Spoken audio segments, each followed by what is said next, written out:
ପ୍ରତି ଜୟ ନିଶାଣ ଏହି ଭାରତ ବର୍ଷେ ଲିପିବଦ୍ଧ ହୋଇ ରହିବ। ମୋର ପରାମର୍ଶ ଆପଣଙ୍କ ପାଦରେ କୁଟୀରରେ ପଡ଼ିଛି। ମୋର ଆଜି କାହିଁକି କିଛି ଭଲ ଲାଗୁନି।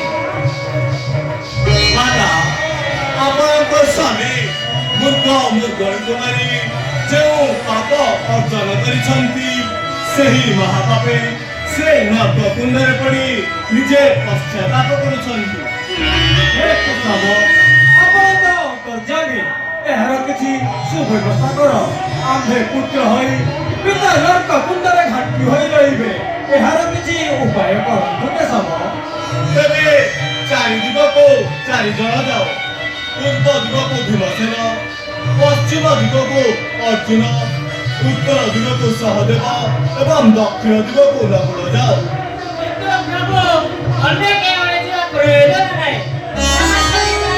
ଲକ୍ଷ୍ୟ ରାଜାକୁ ବନ୍ଦୀ କରି ରଖିଛନ୍ତି। ଲକ୍ଷ୍ୟ କରିଲେ ସେମାନଙ୍କ ମୁଣ୍ଡ କଟାଯିବ। ତେଣୁ ତାଙ୍କୁ ମଧ୍ୟ କଲେ ସମସ୍ତ ପ୍ରଶ୍ନର ସମାଧାନ ହୋଇଯିବ। ତୁମେ ଠିକ କହିଛ ସହଦେବ। ଜରାସନ୍ଧ ବଧ ମୋର ନିତାନ୍ତ କାମ୍ୟ। ଯିଏକି 18 ଥର କୃଷ୍ଣ ବଳରାମକୁ ଯୁଦ୍ଧରେ ପରାସ୍ତ କରିଛି, ସିଏ କାହା ସହିତ ମୃତ୍ୟୁବରଣ କରିବ? ଆଉ କେହି ନାହିଁ ଶ୍ରେଷ୍ଠ ପାଣ୍ଡବ ତୃତୀୟ ପାଣ୍ଡବ ବୀର ଭୀମସେନଙ୍କ ହସ୍ତରେ ମିଳିବ।